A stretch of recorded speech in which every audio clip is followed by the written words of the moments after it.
Welcome to the 10 Minutes for Democracy stream.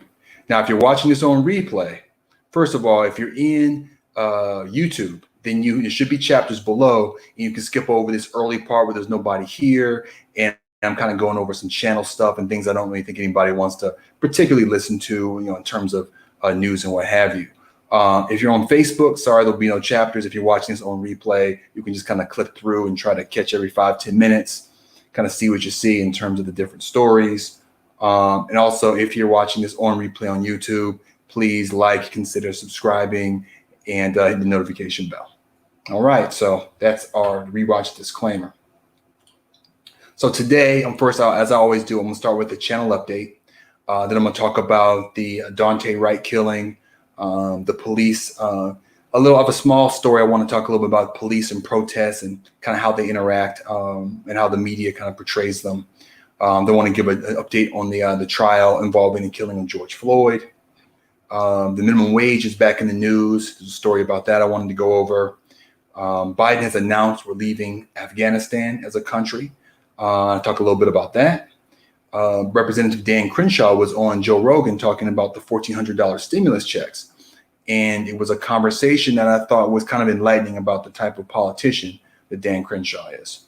And then I may have a few additional news and notes. So that being said, let's get going. So the first thing about the stream is I think I'm going to stick to this new format. I have this new microphone I like using. I think with it, though, I'm hearing a little bit more of an echo. So I may have to add some sound absorbing padding or rug or something in here to help protect from that effect. But we'll see kind of how that goes. Maybe audio foam, I'm not sure. Upcoming, I like to talk about my upcoming videos here early on too. And so my upcoming video, I think I'm gonna redo my welcome video. I made my welcome to this channel video for YouTube. It's one of my first videos I made, and it was at the time was the best example I had of the kind of channel I thought I wanted to make. And it hasn't really changed a whole lot, but it's changed a little bit. So I want to it's pretty short, like a minute and a half. I'm going to re-script it. So I still want to script that because it has to be concise. It can't be kind of a rambling stream like this is. Trying to be too rambling, but a little bit. But what I'm going to try to do is kind of talk about the value add that I give to subscribers, why people should check in, the type of things I want to do. My most successful thing I've done on this channel is we talk about legislation that's been on ballots.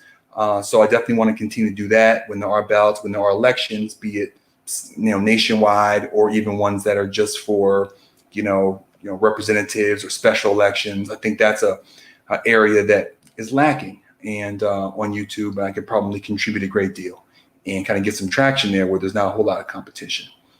So I'm thinking I'm going to do that. So that's my first video. And then the other one is I am going to do an additional cancel culture video kind of about the negative side of cancel culture. The first video was about kind of 5 things that are kind of called cancel culture that I think are okay. I was going to make the next video kind of 5 things that are bad, but I may kind of make it a little more general and just talk about the negative aspects of cancel culture in general. I think that may make more sense for making an effective, useful video. Or I may do one specific one if I have enough to say about just one particular type of bad aspect. Now, this video is early this week, and the reason why for that is that there's actually a Democratic Socialist of America meeting that I got an email about because I was that campaign I worked on a few months back. The DSA backed him, and I did some phone calls for that. It's a personal friend of mine. I did some phone calling, the various people, what do you call it? Not cold calling people, tell them about the candidate. This is Daniel Lee I'm talking about, and so I'm thinking about doing that. So I'm on the mailing list, and so they're talking about the PRO Act, which is an act to help strengthen unions. And so I thought that was a good meeting to attend to learn more about the PRO Act and about the DSA's perspective on that particular, that would be federal legislation. So I got a hard end 6 o'clock. I have to be done with. Okay, so the first story I want to talk about today is the killing of Daunte Wright. Now, Daunte Wright is a black man, 20 years old. He was fatally shot on last Sunday on the 11th by a police officer, a female police officer in the Minneapolis suburb called Brooklyn Center. Now, if you don't realize it, the George Floyd, or the trial involving the killing of George Floyd, is actually taking place in Minneapolis, Minnesota right now. And man, that's a hard city to say. Minneapolis. Minneapolis. Now I'm trying to say it again, and it's getting worse. So you know what city I'm talking about. Anyway, the female officer in question's name is Kim Potter. Now, what she did is she resigned 2 days after this happened, but then was shortly thereafter arrested and charged with second-degree manslaughter. And the reason why she was charged with second-degree manslaughter versus, some degree of murder charge, for example, is that the story is that she pulled out her gun thinking that it was a taser and fired it with that mind. That being the case, it's an accident. There's no intent for killing whatsoever. And for that reason, second-degree manslaughter was the charge that they decided to indict her on. Now, I watched the video myself, and I actually took several days. I only watched it because I knew I was going to be talking about it here, and I wanted to definitely, see it for myself before, giving my opinion. And I watched it, and I have to say, it did sincerely seem like she was surprised when she fired it, that a bullet came out and not, what the taser effect is. It does seem like, unless she just was in a split second, gave a very good performance, it seemed like she legitimately did not expect to fire a bullet into Daunte Wright. And so the charge seems to be the appropriate one, assuming that the district attorney is filing the appropriate charge for that scenario. But further, having said all that, there's two big takeaways I had about this situation. First, watching the video, it was pretty clear that she held the weapon in her hands for several seconds before firing it. This wasn't like a, Wild West, quick draw McGraw type of situation, which is what I envisioned when I first heard the story. I first said, oh, that's what happened. She grabbed it real quick and pulled out and fired. It actually, you can see on her body cam, if I'm understanding the video I saw correctly, you could see the gun in her hands on the body cam for several seconds. Now, the body cam is lower in your chest, so it's literally going right over almost the shaft of the gun, whereas her eyes obviously are higher up. But still, she's carrying the gun in front of herself. And to me, it strikes at the very minimum of a degree of incompetence. I mean, it seems to me like, first of all, they would be in different spots in your body. So your gun might be on your right and your taser on your left. And you should have enough training that you're grabbing for the right thing, because Daunte Wright hadn't, pulled out a weapon. He had indicated he was armed. And while police will often come up to a car, put their hand on their gun, which I think is kind of crazy. And I'll get to that in a second. But if you're not trained well enough to be able to know the difference, you don't need to be wearing a uniform. And one of the problems, and we'll see if it happens with her, is whether or not she had any previous incidents where some mishap took place. Maybe not this particular one, but other mishaps where it indicates that she wasn't necessarily the best trained officer. And that's why, police officers, and like where I'm at, they're actually paid fairly well. And that's important because their job is a lot of responsibility in that job, and there's a lot of training that you should have to do in order to have that job. And there are other stories about how other countries train their officers better than we train ours. I think that's certainly true. But the point is, it's an awesome responsibility, and for someone and this is exactly why it's an awesome responsibility, in that there can be like a zero tolerance situation with misbehavior and mistakes and errors, because it's often life or death. Chris Rock in his special on Netflix, the Tambourines, can't remember the exact name of it. He compared a police officer to an airline pilot, and his joke was about, talking about the bad apples. But my thought is it's the same kind of issue of skill. Like, you can't afford mistakes. Airline pilots, you can't afford the airline pilot to do oops, mess up, because hundreds of lives are at stake. Now, a police officer at any given moment, there's only one life or two lives at stake. But those moments, happen day after day, and that adds up. And all it takes is one mistake, one error for something like this to happen. So looking at this, it to me to some extent is an indictment of our training policy with police officers, as well as potentially, once again, an officer who, like in the case of, I think it was Eric, the one that got killed because they thought he was selling loose cigarettes, but he actually wasn't that day. Eric Garner, that police officer, the one that jumped on top of him and choked him to death, he had several previous issues before, that where he had, misbehavior and citations or having. He had a record of, complaints against him and was allowed to continue to be an officer. And that's the kind of stuff that we can't allow at this point, that we have to see. And especially now, now all we're doing is seeing what's been going on for a long time.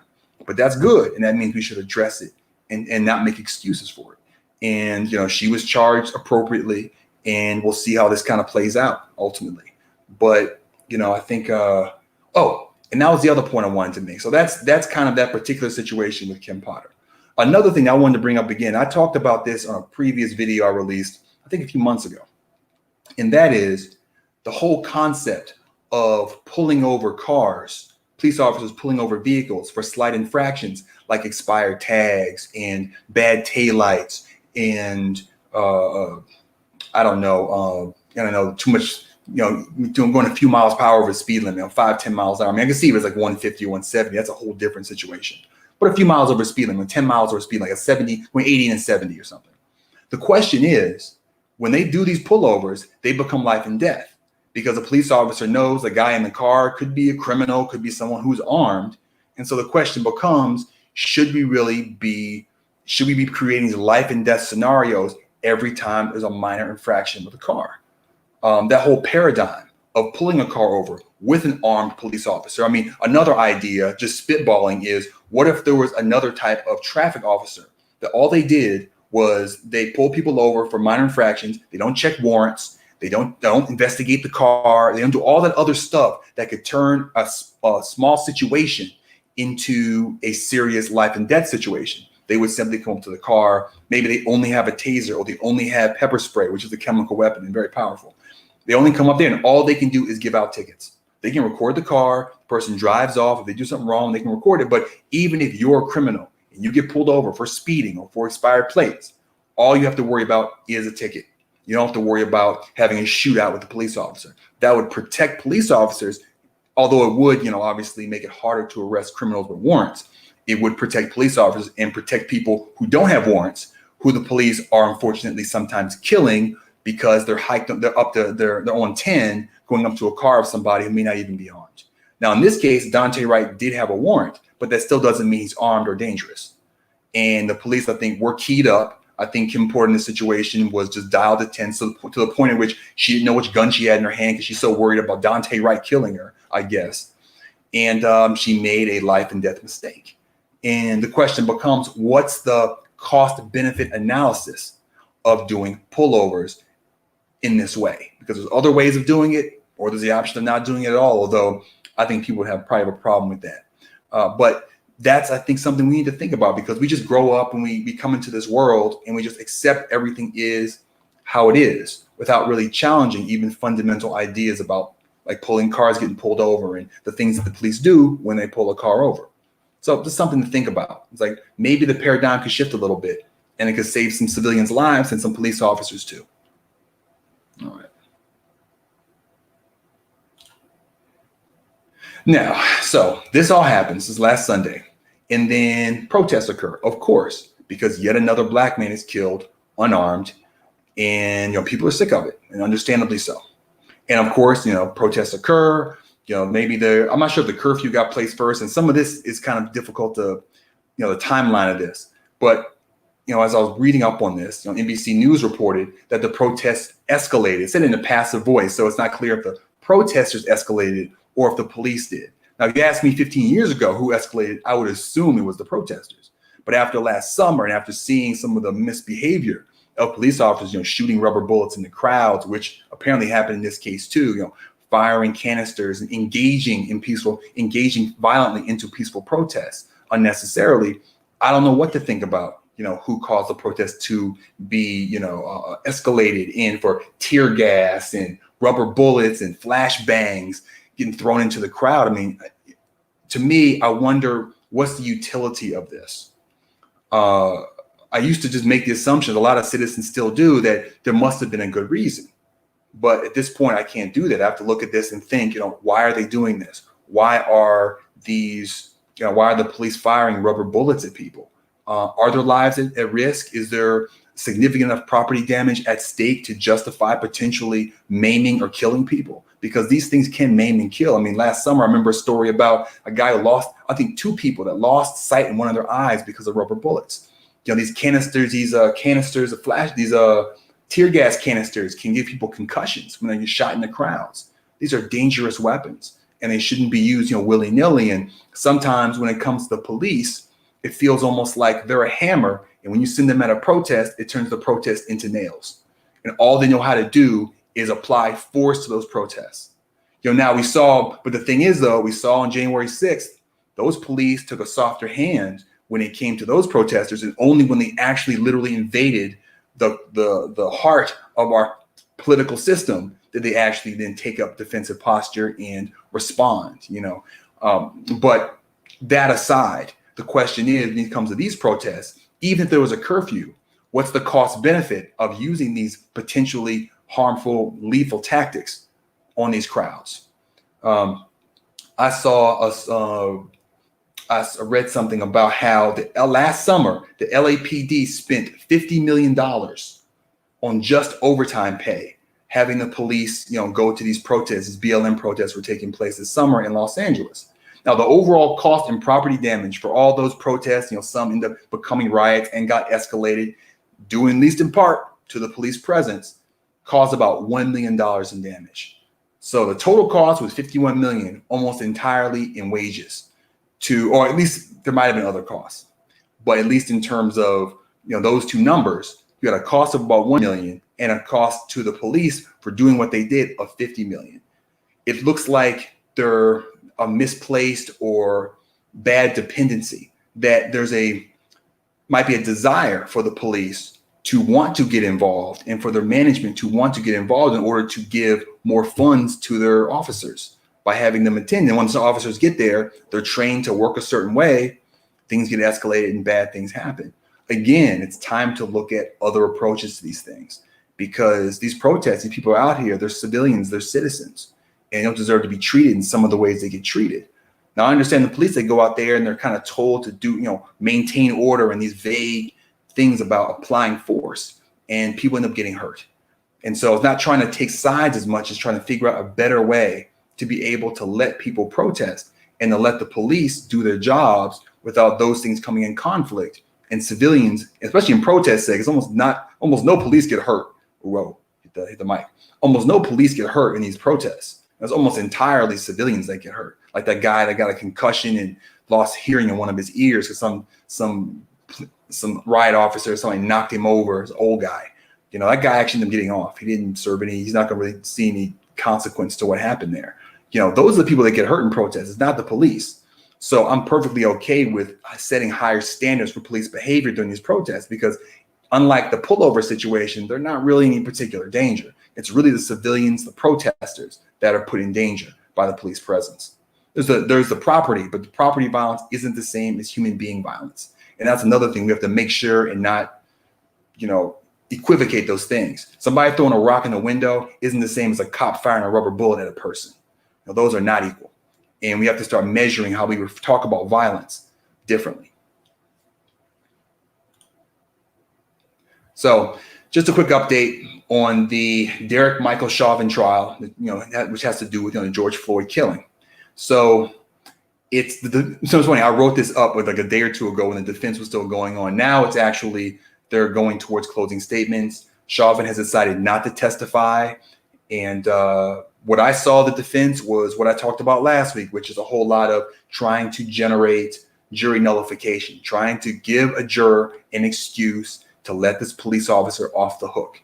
It looks like all the clear evidence is that he caused the death of George Floyd, and there should be some consequence. In court, oftentimes it comes down to somebody needs to be held responsible. The finger is getting pointed. And what the defense has to do is point the finger elsewhere, especially in this case when it's obvious who looked like he was directly responsible for George Floyd's death. And so the last thing we had was the idea of perhaps carbon monoxide inhalation, led to his death. The problem with that is who put him there next to the tailpipe and left him there for 9 minutes with his throat half crushed or mostly crushed.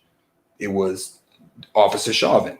So I don't know how much that really helps your case. Now, there's also something about high blood pressure, but that it seems entirely unconvincing, and I don't see how that would particularly work. But this really is a defense just throwing everything they can at this and just hoping to find one juror that it's like, oh, maybe it was the monoxide, or maybe it was the shrinking arteries in his heart, or they're just analyzing every little bit about him to just try to find an excuse not to hold this officer accountable.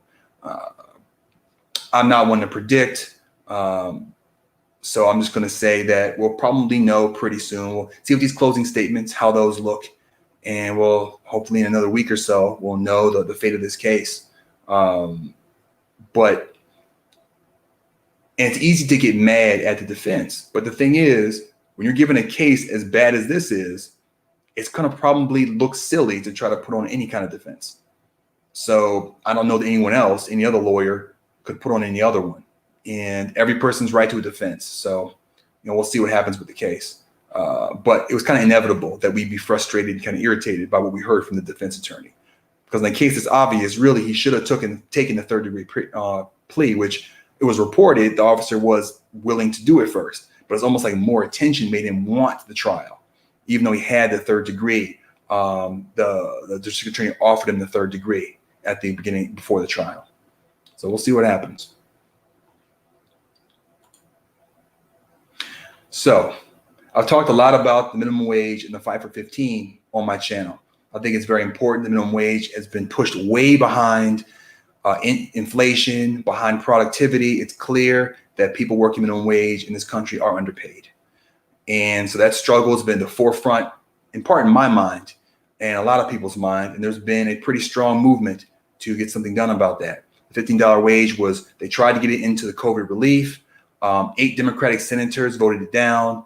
Biden and the Biden administration, President Biden and VP Harris decided not to override the parliamentarian, and so it was left on the floor. Well, the news now, and it was kind of a leak. It seemed like they didn't really want this to get out this soon, but you've got a bunch of centrist Democrats and centrist Republicans, as few as there are left at this point, willing to come together, what they call the Gang of 20, and try to see if they can themselves put together a minimum wage bill that can pass through the Senate. I mean, they have, there's 40 plus votes in the Senate for a $15 minimum wage. So if you can get 10 Republicans, I think this Gang of 20 is 10 and 10.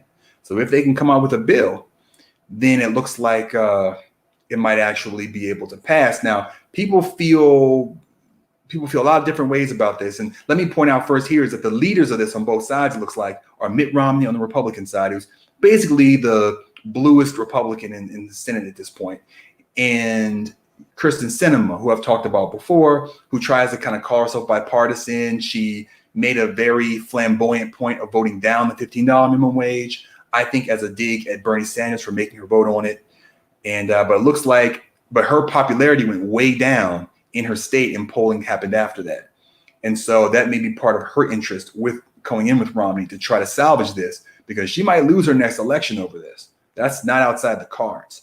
And so her and Mitt Romney have gotten together, and they're going to try to get their Gang of 20 to sign off on this thing. And if they do, there's a good chance it would pass. And it may come down to whether or not there's pressure in the House to push back on the 11 to 12 or 13 or 14 or 15. And some people on the progressive left want them to do that. Me, I'm not sure about it. I kind of feel like if Biden and Kamala Harris, President Biden and Kamala Harris, are not willing to override the parliamentarian, which basically forces us to go and try to get 10 Republicans, or force people in favor of the minimum wage, they have to get 10 Republican votes. $11 an hour may be the best you can do with, maybe the best that you can do getting 10 Republican votes. And to me, I wouldn't blame the progressives for that. I wouldn't blame Bernie Sanders or AOC or Pramila Jayapal for that. I would blame President Biden and VP Harris, because Biden, first of all, could have gotten 2 of those votes when they lost it in the COVID. They could have overridden the parliamentarian and made a 50-vote issue. They could have overridden the parliamentarian and left it in the bill and really forced the issue and forced Republicans to vote against the whole bill, which they never did. They could have done those things, and they chose not to. Basically, Biden and Harris gave the minimum wage to the Republicans and said, only if you're willing to pass this can we pass it. AOC didn't do that. Bernie Sanders didn't do that. Bernie Sanders did everything he could. He put them on the record. He pissed off several senators doing that, like Kristen Sinema, to do that. It was the Biden administration that chose to put this in the hands of the Republicans. And honestly, I think the only line I would draw with this is if they don't index it to inflation or to the median wage. If it's just a flat $11 and we got to fight this battle again in 2 years, that's stupid. And I think that it'd be perfectly understandable to draw a line in the sand in the House or even Democratic senators to say, no, we're not going to go for that, because it has to be indexed. And we're not fighting this battle over and over and over again. And later on, if there's a bigger majority, it can get increased and continue to be indexed, but you've got to index it. If not, it's just a token. It's virtue signaling at that point, because honestly, almost everywhere in the country, it's like $10. So unless you're indexing it, you're not really making a huge difference in the lives of people. And they'll argue otherwise, but I think you got to draw a line in the sand somewhere. So we'll see what comes of that. Okay, this one I talked about last week a little bit, and that was somebody asked Biden, hey, we're supposed to get out of Afghanistan by the end of May. Are we going to do it? And Biden kind of hemmed and hawed, didn't know what he wanted to say about it. Kind of said, I'm not sure. I'm not. Turns out they're already seemingly making plans to try to get out by September 11th, because September 11th, the 20th anniversary of 9/11. And I think Biden, I guess at some point had decided we're going to go ahead and pull out of Afghanistan. I think that's something Obama never said. Obama said Iraq, which he didn't end up completely doing, but never said Afghanistan. He actually ran on upping things in Afghanistan and did. I think Trump ran on both and didn't do either. So he just lowered the troop, he messed with the troop numbers some. But it looks like, Biden actually wants to go through with this. And I find it interesting now is there are several Republicans and a few Democrats that are upset about this. I think Lindsey Graham was one of them. I think it was Lindsey Graham said, this is going to lead to another 9/11. To which I replied, you realize the 9/11 terrorists were from Saudi Arabia, right? They weren't from Afghanistan. We only attacked Afghanistan because they happened to be temporarily harboring bin Laden. And they actually even offered to give him to us at one point. We didn't take him. There's some real shenanigans going on there. But Afghanistan was not behind 9/11 at all. Yes, if the Taliban gets more power there, they could potentially harbor terrorists. But there are plenty of other countries that can do that. It's not like Afghanistan is the only country in the world that harbors terrorists. So I think that's a ridiculous argument on its face. And I also point out that Lindsey Graham, who became Trump's bosom buddy, didn't say a whole lot about this when Trump actually made the arrangement with the Taliban for the United States to withdraw. Now Biden actually says, I'm going through with it, and they're making us think about it. It's politics. It's not real. This is perfectly reasonable. This is by far the longest war in the history of this country. And there's no real end game. And I think that, Biden, he gave his speech, and I thought it was a very interesting speech. He basically said that there's no time, there's no endpoint, there's no thing that we can get to and saying this is finished, we're done with this. So that's our success. It's just going to be this ongoing thing that keeps on rolling. We can kick down the hill. And so I'm going to give Biden credit. If he does this, I'm going to give him credit, because the military-industrial complex is powerful and has a lot of people. As I said, he's getting pushback from both sides of the aisle. So it doesn't surprise me at all that that's happening because of the power that it has. Now, one thing I also, in that speech, and I've almost missed this, but I caught it, he actually referred to Afghanistan as a forever war, which I thought was really cool, because that's definitely something that I've called, and a lot of progressives have called Afghanistan and the Iraq war, because we've been there so long. And so for that to have leaked into his lexicon tells me that there are at least a few people that are not super hawkish in his sphere that are telling him different things. So I kind of liked hearing that, and it gave me kind of hope that he might actually go through with this, because the politics of this are interesting. Because some people are pessimistic about whether or not Biden would actually go through with this. And I think that's very possible. He may bring the troop number down to like 10 or 20 or 50. It's like a couple thousand, like 2,500 right now. He might drop it to only 10 or 20 or something, not really completely make it zero. That's possible.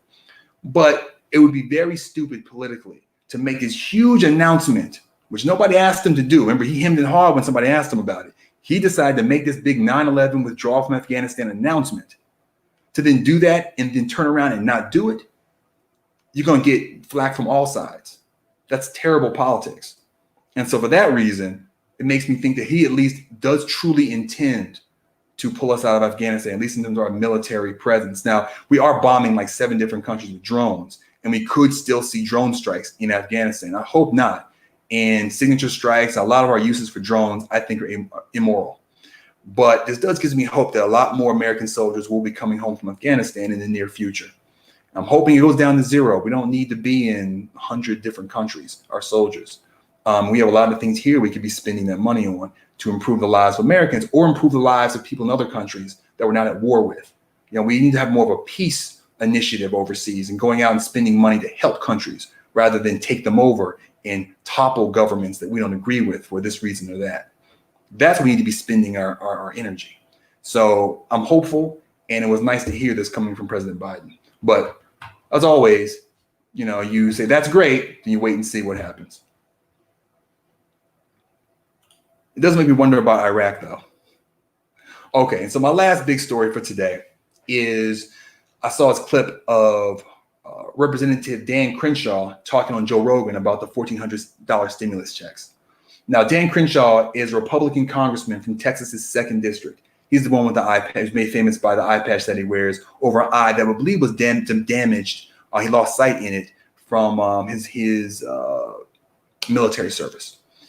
Now, he was talking about them. Obviously, he was against them. Now, first, before I even go into what Representative Crenshaw said, it was pretty ridiculous to me that Joe Rogan acted like he didn't have any idea how the $1,400 stimulus checks worked. He didn't know about the aspect that goes to kids. He didn't know that it was scaled for income at all. He didn't know it was for everybody in general, that he assumed, I guess, it was based on unemployment or something. It wasn't even clear, what he was doing. So it was really unclear to me, like I was shocked. I mean, I know Joe Rogan is the most up on politics, but like there's another time Dan Crenshaw came on and they had a little scuffle about Medicare for all, but he'd heard that from and been convinced to be in support of it by Bernie Sanders. In this case, I guess no politician on the left or in the center had told him, explained to him how $1,400 stimulus checks worked.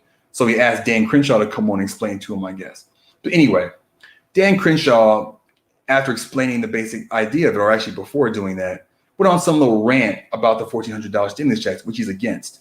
First, he said, we used to feel shame for needing help. I thought that was weird that he felt that we should feel shame for needing help when something bad happens to us. If there's a problem, if there's a pandemic, or we get fired or laid off, and why would he want us to feel shame? See, that gets you into the psychology of a conservative politician, that he feels like anybody who has any hard luck should feel shame. He also said we elevate the idea, stuff like this elevates the idea of being helpless. Again, as if helping somebody makes them helpless. So the funny thing about it is he says those things and then he turns around and then says, oh yeah, we still do need a social safety net. But wait a minute, which way is it? Is it that helping people makes them victims and elevates helplessness and shames them? Or, oh, we actually do need a social safety net because that's important. See, I think that's one of those things a dumb politician does when they say something broadly that they think is a good talking point. Then they hear themselves say it and realize the implications of it and then immediately start rolling it back. And that's what happened in that situation, because obviously a social safety net. So, and although he tried to talk about the stimulus check as if it was some sort of handout, he let it slip that, oh yeah, it will help small businesses. And indeed, that's why it's called a stimulus check. It's actually not, it's ostensibly supposed to be stimulating our economy, which was damaged by the pandemic. Now, he may feel like our economy should feel shame or that our economy is being made to be helpless. But I don't think so. I think he's perfectly fine with stimulating the economy to help companies. But he just doesn't like giving people money. But see, that's the problem here. There's no consistent philosophy. There's no consistent philosophy behind what he's saying. He just has Republican talking points bouncing around in his brain. All in the same time, he's got common sense up there that tells him that social safety net's important, that tells him that obviously you help people who need assistance. Now, we have unemployment stuff in the COVID relief that helps people for unemployment. There's a specific thing, an ongoing thing. The stimulus check is to give to people something that they can then immediately go spend to help bump our economy back up. And he kind of understood that, but he still wanted to make the Republican talking point that we shouldn't be giving people money directly, kind of as a virtue signal, even though he really did understand that it was for stimulus and to help people. The other thing he said that I thought was kind of funny is that he defined populism as telling people what they want to hear. Now, this is first ahistorical, as some of our most famous populist presidents actually shifted the direction of our politics when running for office. I'm talking about Teddy Roosevelt and FDR in particular, both of whom came out of a very conservative time period and actually shifted our policy in a much different direction than what was being said by other politicians at the time. It wasn't what he called mirroring or saying back what people want to hear. It actually was sticking your neck out and actually trying to, hey, Alex. And Dave, thanks for watching so long, man. I see you've been on here for a while, man. Sorry I missed your comment earlier. But he didn't really seem to understand what populism is. And I'll say this, though. A lot of people don't. A lot of people on the left tend to think of it as a certain particular set of policies. But it's not. It really is an approach to politics which seeks to ameliorate or assist or speak to the interests of the masses of people, the populace. You see, you can do that through left-wing or right-wing methods. You know, Donald Trump, when he ran for president, he ran in part on his being tough at the border and building the wall. But the way he framed it was illegal immigrants are hurting people's pocketbooks. He's making it harder for people to get jobs. And he blamed a lot of the misery of the masses of people on illegal immigration. And then he offered his kind of xenophobic approach to resolving it. But that was populism. It's kind of an ugly form of populism, but it is populism as well.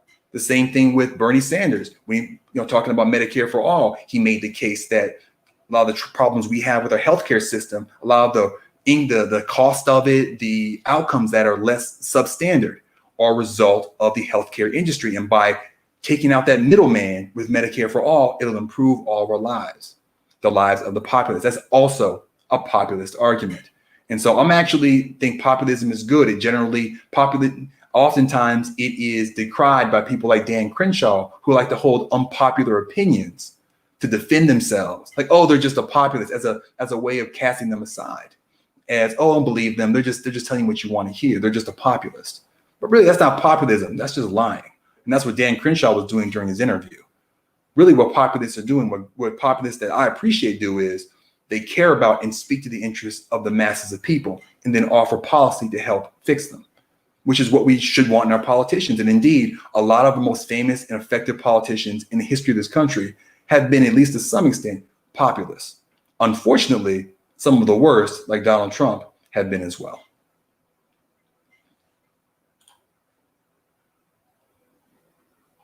Ooh, wow.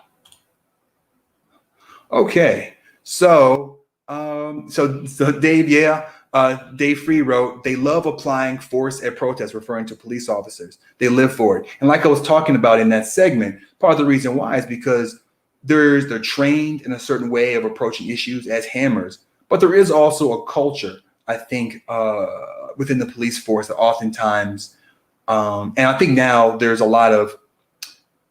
culture in it that I think isn't entirely healthy with the police and how they deal with the populace. And it's hard to verbalize exactly how. I've talked about it a little bit in the past, but there's definitely issues with the way the police don't think of themselves as members of the communities that they police. And that's part of the problem when you have police going to protest, because if they feel like they're part of that community, like I think they did on January 6th, I think they felt like a lot of those police officers, the Capitol Police and DC Police or the Capitol Police felt like part of that community. They were understanding of them. And because of that, they treated them differently. When they're at a protest full of a bunch of, black people or people that are more, liberal or progressive, they feel like they're an other and they treat them like they're almost a hostile force. They have a different mind state. And that's not good. Police should feel like that they're members of the community that they police. When they don't feel like that, they tend to behave in a more aggressive, less conciliatory manner. They're less trying to de-escalate and they're more willing to escalate. In that case, I mean, I've dealt with police officers in my community before that have gone very well. But oftentimes when you get pulled over on the freeway or the highway, that doesn't go that well because he doesn't know me. That's an adversarial relationship. And that's more likely to produce conflict and potential hostility and even violence when the situation is hostile like that. Alex Wright says, I got some old books from Richard Hallstader. He posited that McCarthyism was populism gone sour. I always found that odd. Well, I don't know a whole lot about McCarthyism. I mean, I understand the Red Scare in general, but you can think of it as, again, blaming a certain group of people. Is Mike monitoring the frame? Yeah, you can think about McCarthyism and the Red Scare in a sense of trying to blame communists or communism or socialism for the ills of the society at that time. And I think that was probably what they were doing. I don't myself know a lot about exactly the way they sold the Red Scare and McCarthyism, because there wasn't a lot actually happening. I mean, we had like the arms race, but when I think about populism, I generally think more so of domestic affairs and things that affect people in everyday life.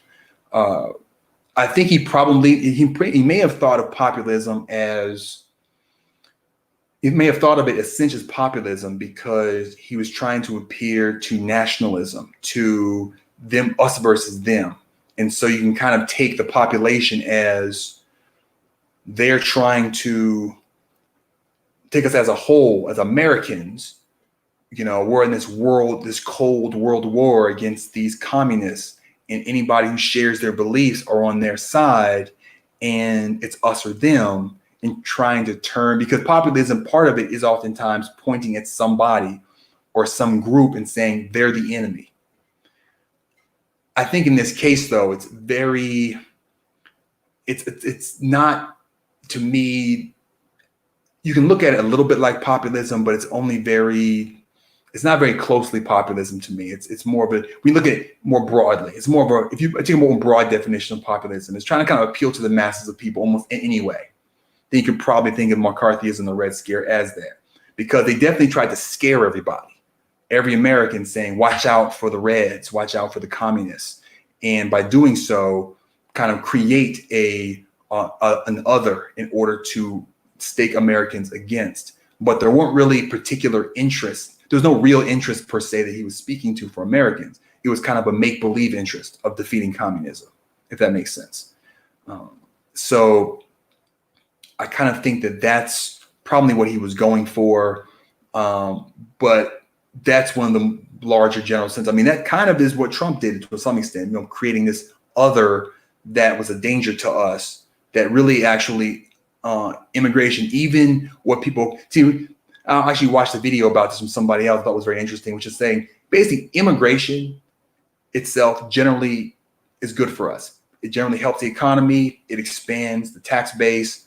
One of the main issue with illegal immigration is that people who illegally immigrate don't pay taxes. They don't pay into the system that then helps them, because we didn't give them papers. We're telling them we'll throw them out if we see them.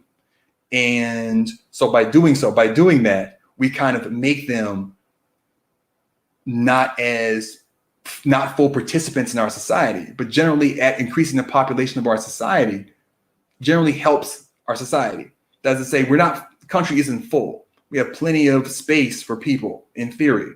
We have plenty of opportunity for people, but by marginalizing them, by creating a militarized border that scares them to actually go back, because people would travel back and forth between us and Mexico more often if that border wasn't so militarized. So by militarizing that border, by making them scared for their well-being while they're in this country, it marginalizes them and makes them less than full participants in our society.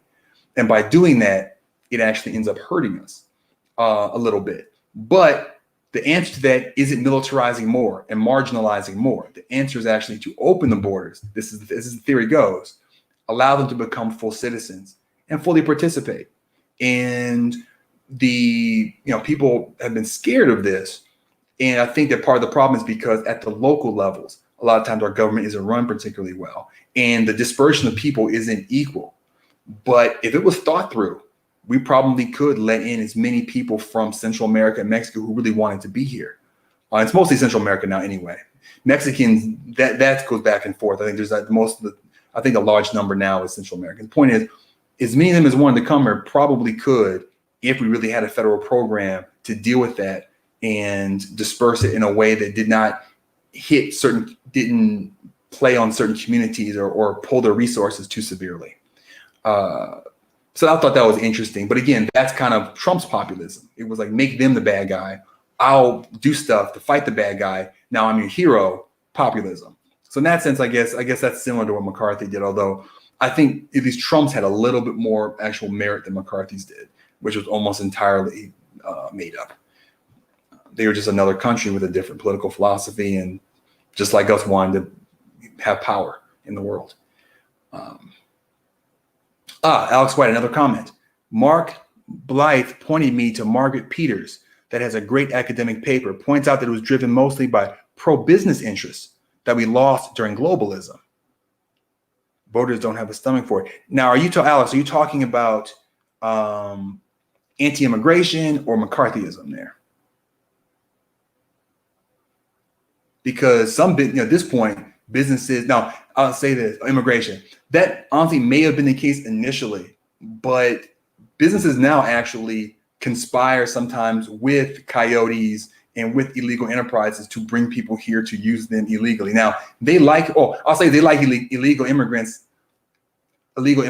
because the labor is cheaper, but they also need labor. So I don't know that at this point it's more so not driven by xenophobia and white supremacy than it is driven by actual business interests. I think because remember, think about like 6-7 years ago, there actually was talk on both sides of the aisle about comprehensive immigration reform. I think that businesses, depends on the business, some probably would be in favor of immigration policy that was a more open our borders more. Others would not. I think it depends on the industry. But I don't think it's cut and dry at this point. I think maybe at one point it was. At this point, it seems like there's some business that would be perfectly happy with it because they can just expand more. There's more people to buy. It would expand our GDP as having more people here and their jobs to be done. And they certainly be willing to do them. So I think that's at this point, I think it's more so xenophobia and white supremacy. And just honestly, the Republican Party at this point does not mostly have very popular positions, and they're focused on fear in order to drive voters.